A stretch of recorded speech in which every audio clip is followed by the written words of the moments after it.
Tax की red जारी, UP में सियासत भारी। इनकम टैक्स की रेड जारी है। मैं इस समय आजम खान के घर पे खड़े हैं। मैं आपको दिखा दूं, ये इनकम टैक्स के अधिकारियों की गाड़ी है। एसएसपी के जवान यहाँ मौजूद हैं और जो अधिकारी हैं इनकम टैक्स के, वो आजम खान के घर के अंदर हैं और जांच पड़ताल जो है वो जारी है। अखिलेश का तंज, कमजोर सरकार, छापे जोरदार। देखिए, भारतीय जनता पार्टी जो अपने आप को कमजोर महसूस करती है, जो अपने आप को कमजोर पाती है, तो वो कहीं ना कहीं ईडी सीबीआई को एक्टिव कर देती है। अगर एजेंसीज इतनी निष्पक्ष हैं तो फिर ईडी डायरेक्टर के एक्सटेंशन के लिए भारतीय जनता पार्टी इतना ज्यादा परेशान क्यों थी? केशव का बार, आईटी का एक्शन, अखिलेश को क्यों टेंशन? जांच एजेंसियां स्वतंत्र होती हैं। अगर कहीं उनको कोई सुराग मिलेगा तो अपना जांच करती हैं, छापे डालती हैं, उसमें सरकार से कोई लेना देना नहीं होता है। लेकिन ये श्री अखिलेश यादव जी के पेट में क्यों दर्द हो रहा है, ये उनसे पूछिए। जब आप पाक साफ हैं तो क्यों चिंता करते हैं? इस हिसाब से 560 एकड़ की यूनिवर्सिटी है, उस हिसाब से इन्होंने जो उसकी वैल्यूएशन दिखाई है वो पूरी तरीके से गलत है। बेनामी संपत्ति का राज, आजम पर जांच की आंच। घोषी चुनाव हारने के बाद भारतीय जनता पार्टी को लगा कि जनता का भरोसा भारतीय जनता पार्टी से उठ गया है, इसलिए अब वो छापे के भरोसे हैं। आजम खान के खिलाफ बहुत से मामले दर्ज हैं और अलग अलग एजेंसियां उन मामलों की जांच कर रही हैं। रामपुर में आजम पर एक्शन, समाजवादी खेमे में टेंशन। जब चुनाव आता है तो विपक्षी दलों पर, विपक्षी नेताओं पर ये ईडी, इनकम टैक्स और सीबीआई के छापे तेज हो जाते हैं। आजम खान के साथ इतना जुल्म होगा तो बहरहाल हमें भी बहैसियत समाजवादी के एमपी के हमें भी सोचना होगा और अखिलेश जी को भी सोचना है।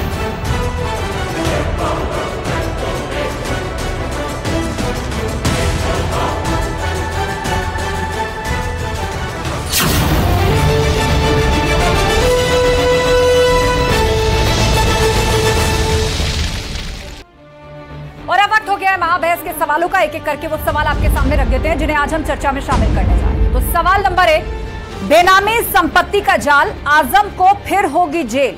जिस तरीके से आईटी विभाग की छापेमारी आजम खान और उनके करीबियों पर पड़ रही है अलग अलग शहरों में, क्या एक बार फिर से किसी मामले में आजम खान जेल जा सकते हैं? ये बड़ा सवाल है। सवाल नंबर 2, केशव का प्रहार, आईटी एक्शन से अखिलेश को दर्द। दरअसल अखिलेश यादव ने इसका विरोध किया है और इसे सरकार की साजिश करार दिया है, तो उस पर डिप्टी सीएम केशव प्रसाद मौर्य ने कहा कि उनके पेट में क्यों दर्द हो रहा है, सरकारी एजेंसियां स्वतंत्र होती हैं, इसमें राजनीति की क्या बात है। सवाल नंबर 3, आजम खान का फिर अखिलेश से जो भिड़ंत हुई, आजम खान पर फिर अखिलेश से भिड़े केशव, तो मुद्दा आजम खान का। एक बार फिर से डिप्टी सीएम केशव प्रसाद मौर्य और अखिलेश यादव आमने सामने आ गए। हमारे साथ चर्चा के लिए गेस्ट पैनल जुड़ रहा है। रमाकांत मिश्रा जी जुड़ गए हैं, बीजेपी प्रवक्ता हमारे साथ। फखरुल हसन चांद साहब हमारे साथ हैं, समाजवादी पार्टी के प्रवक्ता। सैयद जवाद जी हमारे साथ जुड़ गए हैं, राजनीतिक विश्लेषक। और वेद भूषण जी भी थोड़ी देर में हमारे साथ होंगे, पूर्व एसीपी। बहुत बहुत स्वागत है आप सभी का। इनफैक्ट जुड़ गए हमारे साथ वेद भूषण जी। आप सभी मेहमानों का बहुत बहुत स्वागत है। चर्चा की शुरुआत करते हैं और सबसे पहले सवाल फखरुल हसन चांद जी, एक बार फिर से इन्वेस्टिगेटिव एजेंसी, इस बार आईटी की रेड है, वो आजम खान और उनके करीबियों पर छापेमारी कर रही है। आप लोग आजम खान के बचाव में आ गए और आपने कहा कि ये जानबूझकर हो रहा है, सरकार की साजिश है। और मैं आपको याद दिलाना चाहूंगी आपके जवाब से पहले कि सुप्रीम कोर्ट तक भी ये मामला गया है। कई दलों ने मिलकर के ये शिकायत की है कि सरकार ईडी, सीबीआई और ऐसी एजेंसीज का दुरुपयोग करती है, लेकिन सुप्रीम कोर्ट ने भी फटकार लगाई कि ये किसी का व्यक्तिगत मसला नहीं है, एजेंसियां अपना काम करती हैं और नेता किसी नियम कानून से परे नहीं है। अगर कुछ मिलेगा नहीं तो एजेंसियां लौट जाएंगी, इस पर राजनीति नहीं होनी चाहिए। फखरुल हसन जी। जी, माननीय सुप्रीम कोर्ट ने तो सीबीआई, ईडी के बारे में भी बहुत कुछ कहा है, उनकी नियुक्ति के बारे में भी बहुत कुछ कहा है और उनके लगातार सेवा विस्तार पे भी बहुत कुछ कहा है। हम माननीय सुप्रीम कोर्ट के निर्णय जो लगातार आते रहे, माननीय आजम साहब को बेल में जिस तरीके से माननीय सुप्रीम कोर्ट के निर्णय टिप्पणियां हैं, वो भी उत्तर प्रदेश की सरकार की है, वो भी सब जानते हैं। जिस तरीके से एक मामले में सजा हुई, उसके बाद उस मामले से बरी हुए और फिर न्यायालय ने जो टिप्पणी अधिकारियों पे की, वो भी सबने देखा है। देखिए, जिसके रीढ़ होगी आस्था जी, जहां रीढ़ की हड्डी होगी वहां पे छापे पड़ते रहेंगे। छापे केवल राजनेताओं के विरोधियों के पास ही भारतीय जनता पार्टी नहीं डलवाती है। आप मीडिया के घरानों पे भी लगातार निशाना बनाया गया है। बहुत से मीडिया घरानों पे, संस्थानों पे छापे पड़ते रहे। तो समाजवादी पार्टी अपने नेता के साथ खड़ी है, माननीय आजम साहब के साथ पूरी मजबूती से खड़ी है। और इसमें भारतीय जनता पार्टी अगर कहती कि एजेंसियों का दुरुपयोग का हम आरोप लगा रहे, तो हम आरोप नहीं लगा रहे। ये तो देश के, ये तो सब जानते हैं। कांग्रेस के समय पे एजेंसियों चलिए ठीक है, कुल मिलाकर आप आजम खान के साथ खड़े हैं, आपने स्पष्ट कर दिया। और दूसरी अहम बात यह कि आप कह रहे हैं कि आरोप नहीं लगा रहे, ये तो देश जान रहा है। मतलब आप आरोप ये लगा रहे हैं कि हाँ, सरकार सीबीआई, ईडी, आईटी का दुरुपयोग कर रही है, इस बात पर कायम है। रमाकांत मिश्रा जी, देखिए आस्था जी, यहां पर विपक्षी दल किस तरह से आकलन करते हैं इस तरह की कार्रवाई का, मुझे आश्चर्य लगता है। आज से पहले ही नहीं, हम जब सीबीआई, ईडी, इनकम टैक्स की बात करते हैं तो लगता है जो कि कहीं ना कहीं ये टारगेट छापे होते हैं। और निश्चित तौर पर मुझे लगता है जो कि कम से कम विपक्षी दलों को अपनी जिम्मेदारियों के साथ जवाब देना चाहिए। हमने देखा किस तरह से सुप्रीम कोर्ट के अंदर में 14 दल गए हुए थे, केवल इसी को लेकर के जो कि सरकार कहीं ना कहीं टारगेट करके सीबीआई, ईडी का दुरुपयोग कर रही है। लेकिन मुझे लगता है जो कि इनकम टैक्स हो, सीबीआई हो या ईडी हो, जब तक उनको कोई सोर्स नहीं मिलता तब तक वो किसी के ऊपर में कार्रवाई करने की हिम्मत नहीं करते। हम यहाँ पर देख रहे हैं जो कि चाहे आप देखेंगे आजम खान साहब का जिस तरह से इसमें कहा गया है जो कि 5,000 करोड़ तक का इन्वेस्टमेंट है, इन्वेस्टमेंट मतलब लगाया गया है, और ये 5,000 करोड़ का। लेकिन रमाकांत मिश्रा जी, अखिलेश यादव पूरी तरह से बचाव में है। खुद उन्होंने बयान दिया है कि आजम खान साहब को टारगेट किया जा रहा है, सरकार दुरुपयोग कर रही है। आस्था जी, देखिए यहाँ पर हम ये नहीं कह रहे हैं जो कि आप इस तरह की बातें करें। मुझे लगता है कम से कम जिम्मेदारी तो निभाएं अपनी। जिस तरह से आप कह रहे हैं टारगेट करके, ये एजेंसियां वो एजेंसियां हैं, जब तक आपके पास कोई ऐसे सोर्स नहीं होते इस एजेंसियों के पास, तब तक वो कहीं ना कहीं वो आप देखेंगे जो कि किसी तरह का कोई टारगेट नहीं करते। ये एजेंसियां, आपका कहना यह है कि कोई इनपुट होगा, उसी की इन्वेस्टिगेशन होती है, और उसके बाद जब इन्वेस्टिगेशन होती है तो उसमें सामने आ जाता है कि कौन पाक साफ है, किसके दामन पर दाग है। सही है जवाद जी, ये बताइए, सुप्रीम कोर्ट ने जब कह दिया कि इस तरह के व्यक्तिगत मामले मत लाया कीजिए, तो फिर टीवी डिबेट में क्यों हल्ला मचाया जाता है, क्यों उस तरह के बयान या सियासीकरण होता है आईटी की कार्रवाई? नहीं, देखिए अब क्या है, जब से मौजूदा सरकार भारतीय जनता पार्टी की केंद्र के अंदर है और एक तरीके से बदले की भावना से कार्रवाई को इसलिए विपक्ष भी देख रहा है क्योंकि आप देखिए, कभी आप जो है ईडी का सहारा लेते हैं, कभी इनकम टैक्स का सहारा लेते हैं, कभी दूसरी एजेंसियों का सहारा लेते हैं, और जैसे ही आप दबाव बनाते हैं पहले तो आप चिल्लाते हैं कि फलां शख्स जो अगर विपक्ष में होगा तो वो करप्ट है, उसके ऊपर करप्शन के चार्जेस हैं, चीज़ें हैं, लेकिन जैसी तोड़ करके वो भारतीय जनता पार्टी ज्वाइन कर लेता, वो पाक साफ हो जाता है। ना ईडी ना इनकम टैक्स। आप देख लीजिए मुंबई के अंदर क्या हुआ, रोज आरोप लगाते थे, वो चक्की पीसिंग वाला खेल हो रहा था, उसके बाद जैसे ही उन्होंने भारतीय जनता पार्टी ज्वाइन करी, पाक साफ हो गए। आसाम के मुख्यमंत्री हिमंता विश्व शर्मा के ऊपर आरोप लगे हुए थे, जैसे ही उन्होंने भारतीय जनता पार्टी ज्वाइन कर ली, पाक साफ हो गए। मैं आपको आपके चैनल के माध्यम से कहना चाह रहा हूं कि केंद्र सरकार ने अब ये रवैया बना लिया है कि मध्य प्रदेश, राजस्थान, छत्तीसगढ़ चुनाव से पहले और 2024 से बड़े बड़े नेता जो हैं जेल में जाने वाले हैं, और उसमें हो सकता बड़े बड़े मुख्यमंत्री भी हों, क्योंकि जिस तरीके से इंडिया का अलायंस हुआ है, जिस तरीके से विपक्षी एकता सामने आ रही है, जिस तरीके से वोट बैंक के अंदर एकजुटता बन रही है, और जिस तरीके से माननीय प्रधानमंत्री जी की विश्वसनीयता जो है वो नीचे गिरती जा रही है, उसको लेकर के भारतीय जनता पार्टी बहुत चिंतित है। उनको पता है, अभी आपको पता है कि कैसा चुनाव हारे हैं, और उस चुनाव की हार का बदला हो सकता लिया जा रहा हो। और आजम खान साहब एक साफ सुथरे नेता हैं, बहुत वोकल रहे हैं, सरकार की आलोचना बहुत सख्त अल्फाजों में करते हैं। कैसे दे सकते हैं? उनके बहुत से मामले कोर्ट में हैं, इन्वेस्टिगेटिव एजेंसियां अपना काम कर रही हैं, और आप उनको क्लीन चिट दे रहे हैं। मैं क्लीन चिट आजम खान हो या कोई भी राजनीतिक पार्टी से जुड़ा हुआ, सुनिए आस्था जी 10 सेकंड। भारतीय जनता पार्टी के अभी ऐसे बहुत से विधायक हैं जिनके ऊपर गंभीर धाराओं में आपराधिक मुकदमे हैं, करीब 30 से अधिक ऐसे मंत्री हैं जिनके ऊपर गंभीर धाराओं में मुकदमे हैं। कब कार्रवाई होगी उनके ऊपर? बताइए कितने विधायक आपके ऐसे हैं जिनके ऊपर कार्रवाई होगी, जिनके ऊपर गंभीर धाराओं में मुकदमे दर्ज हैं? देखिए ऐसा है क्योंकि आप जिसके ऊपर में आरोप लगा हुआ है, आप ये कहते हैं कि इसके ऊपर में कार्रवाई नहीं होती, आस्था के अंदर में जाकर के वो साबुन से धुल जाते हैं। आप लोगों का यही आरोप मैं बार बार सुनता हूँ मैं आपको एक चीज कहना चाहता हूँ, जहाँ पे एजेंसियां केवल CBI, ED सही नहीं है, इनकम टैक्स नहीं है। अरे महाराष्ट्र के अंदर हसन मुशरिक थे, उनके ऊपर 200 करोड़ रुपए का आरोप भारतीय जनता पार्टी के भैया जी लगा रहे थे। वो उनके खिलाफ रोड मोर्चा खोल रहे थे भारतीय जनता पार्टी के, लेकिन भारतीय जनता पार्टी को उन्होंने जैसे ही ज्वाइन करा जा करके आपने क्लीन चिट दे दी, उनको मंत्री बनाया। आपने मंत्री बनाया भारतीय जनता पार्टी ने। महाराष्ट्र के अंदर हेमंता विश्व शर्मा के ऊपर क्या क्या आरोप लगाए गए थे, और यही अभी आप देखेंगे उत्तर प्रदेश के अंदर भारतीय जनता पार्टी के अध्यक्ष वो दिन रात भारतीय जनता पार्टी को दिन रात पानी पी करके पहुंचते थे। उन्होंने जैसे भारतीय जनता पार्टी ज्वाइन कर ली, साथ में अलायंस कर लिया, वो बात साफ हो गए। देखिए अभी तक हम ओपी राजभर की बात कर रहे हैं ना, एक मिनट आप ओपी राजभर की बात कर रहे हैं। ओपी राजभर पर ऐसा अभी कोई कानूनी मामला नहीं है, और अगर होगा तो इन्वेस्टिगेटिव एजेंसियां वहां भी पहुंचेंगी, वहां भी पहुंचेंगे। ठीक है रमाकांत मिश्रा जी, आपकी आवाज कम आ रही है, आपकी आवाज कम आ रही है। मैं चाहूंगी अपना जवाब एक बार आप पूरा करें। आस्था जी देखिए, मैं ये किसे कह रहे हैं जो कि इनको क्लीन चिट मिल गया, ये किस तथ्य के आधार पर कह रहे हैं? मुझे एक स्टिंग ऑपरेशन हुआ था और भारतीय जनता पार्टी के वो मंत्री थे, आपको शायद नहीं पता होगा। उसके बाद उनको मंत्री पद से हटाया गया, निकाला गया। मुझे पहली सरकार बनी थी 2017 में, उसके बाद एक स्टिंग ऑपरेशन आया था और वो सभी चैनलों में दिखाया गया था। और क्या आरोप लग रहे थे उनके ऊपर, उनमें नाम था उनके ओएसडी का। अरे आपको नहीं पता ना भाई, आप भारतीय जनता पार्टी के प्रवक्ता पता नहीं कैसे बन गए, आपको पता ही नहीं है। देखिए ये डिबेट ओपी राजभर पर नहीं हो रही है, ये डिबेट महाराष्ट्र पर नहीं हो रही है, ये डिबेट असम पर नहीं हो रही है, या बात आजम खान की हो रही है, और उस सवाल की हो रही है कि आईटी की रेड एक सियासत से प्रेरित कैसे हो सकती है? करिए आप। क्या जब समाजवादी पार्टी की सरकार थी तो क्या यही होता था उस सरकार में? CBI, ED, IT क्या सरकारों के हिसाब से चलती थी?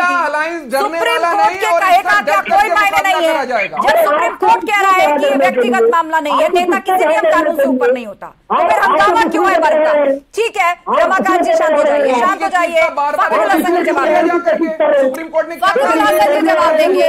फखरुल हसन जी, एक एजेंसी अपना काम कर रही है, व्यक्ति पाक साफ है, कोर्ट है, कुछ नहीं मिलेगा तो नहीं मिलेगा, मिलेगा तो उस पर कार्रवाई होगी। देश का एक कानून है, तो उसमें सियासत की क्या जरूरत है? 14 दल ये सब शिकायत लेकर सुप्रीम कोर्ट पहुंच गए।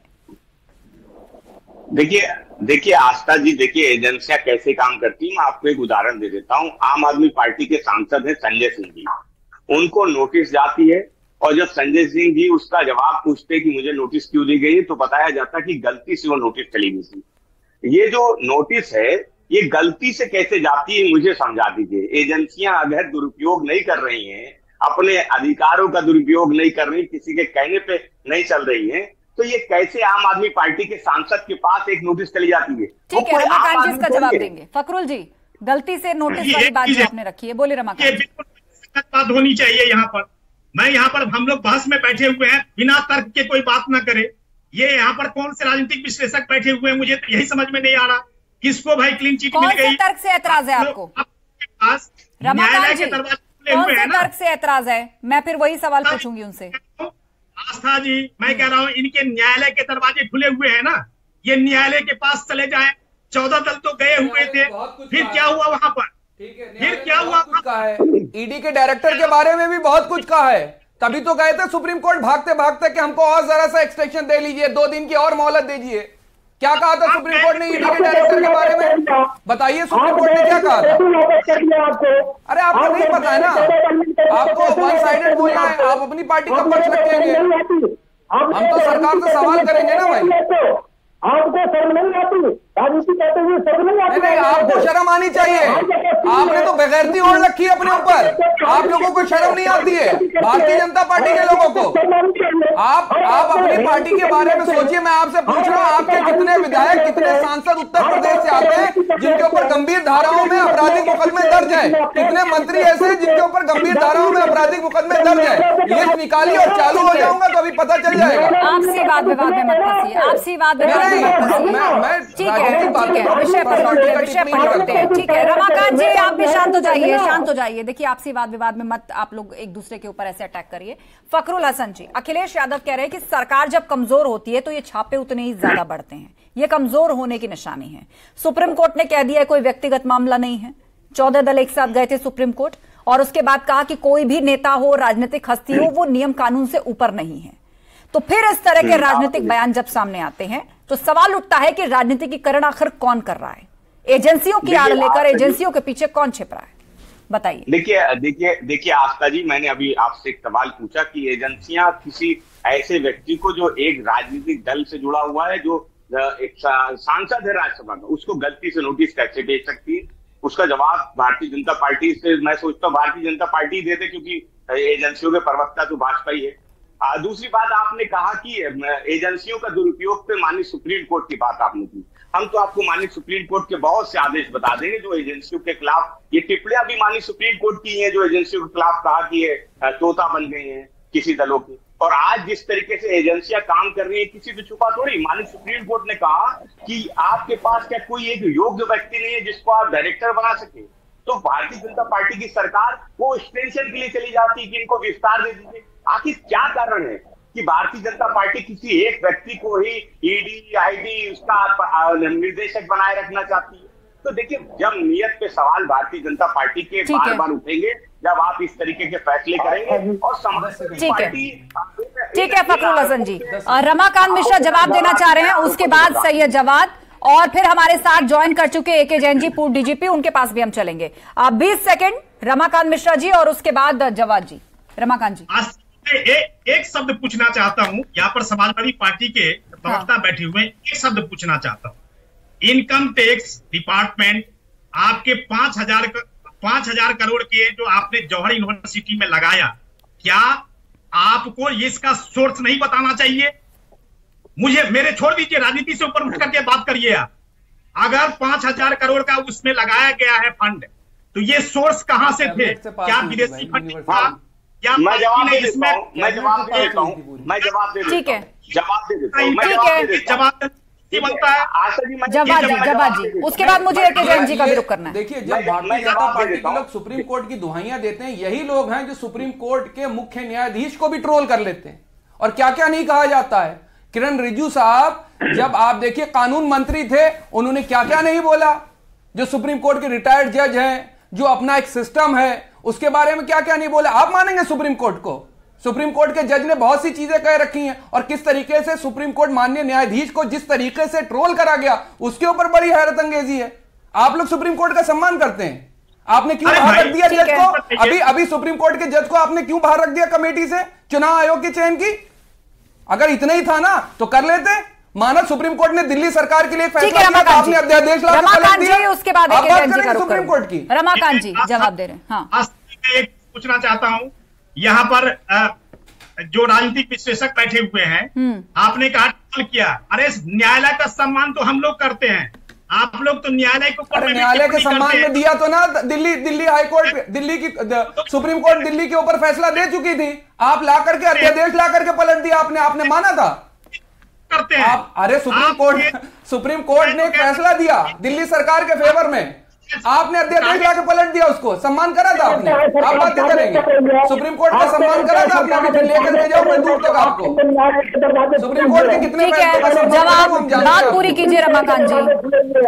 सिवाय सिर्फ आप जो है बदले की भावना से विपक्षियों के ऊपर। चलिए ठीक है, आरोप प्रत्यारोप चल रहा है, लगातार चलता रहेगा, 2024 तक चलता रहेगा और ज्यादा देखने को मिलेगा। ठीक है रमाकांत जी, शांत हो जाइए। हमारे साथ एके जैन जी भी जुड़ गए हैं, उनसे चर्चा कर लेते हैं। पूर्व डीजीपी हैं एके जैन जी। यहाँ पर डिबेट चल रही है आजम खान को लेकर। दरअसल डिबेट के सेंटर में जरूर आजम खान है, मामला जरूर आजम खान का है, लेकिन ओवरऑल विषय यह है कि विपक्षी पार्टियां कहती हैं सीबीआई, ईडी, आईटी, इन सबको टूल की तरह इस्तेमाल करती है सरकार।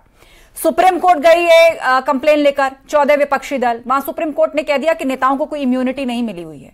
इनपुट मिलेगा तो रेड भी पड़ेगी, पूछताछ भी होगी, बुलाया भी जाएगा, घर भी जाएंगे। कुछ नहीं मिलेगा तो ये सिस्टम है, कानून है, अपने आप सब प्रूव हो जाएंगे कि कौन दोषी है कौन नहीं है। लेकिन मामला सियासत पर आ जाता है जब सियासत उबलने लगती है। देखिए, मैं इस बात से सहमत हूं सुप्रीम कोर्ट की कि किसी को भी किसी प्रकार की किसी को भी, चाहे वो पॉलिटिशियन हो, चाहे एक्स सीएम हो, सीएम हो प्रेजेंट, किसी को भी इम्यूनिटी नहीं है। और ये तो बहुत सालों से मैं सर्विस में आने से पहले आरोप सुन रहा हूं कि ये सरकारों पे आरोप लगते रहे हैं कि एजेंसीज का दुरुपयोग किया जाता है। ये केज्ड पैरट का बहुत दिनों से मैं पढ़ता रहा सीबीआई के बारे में। मेरा ये मानना है, देखिए मैं पॉलिटिकल विषयों पे बोलता नहीं हूं, पर मेरा ये मानना है कि जो स्थिति स्पष्ट करेंगे आजम खान साहब और उनके परिवारीजन और ट्रस्ट के लोग, वो इनकम टैक्स हो, कोई भी विभाग हो, उनको स्वीकार करना होगा। और अगर उनके कोई प्रश्न हैं तो मेरा ये मानना है कि उनके उत्तर देने चाहिए, बेबाकी से देने चाहिए। और मुझे तो लगता है कि जो भी कार्रवाई होगी वो मेरिट पे होगी। और अगर फिर भी कोई लगता है कि किसी प्रकार का जैन जी, यहाँ पर विपक्षी दल या उनकी तरफ से जो वर्जन सामने आता है उसमें वो कहते हैं कि आप सुप्रीम कोर्ट ने क्या कहा वो आप बार बार कोट कर रहे हैं, लेकिन पूर्व में सुप्रीम कोर्ट इन एजेंसियों पर अलग अलग तरह की टिप्पणियां कर चुकी है जी। उनके बारे में बात क्यों नहीं होती? देखिए, टिप्पणी हो चुकी है, ये बात सही है।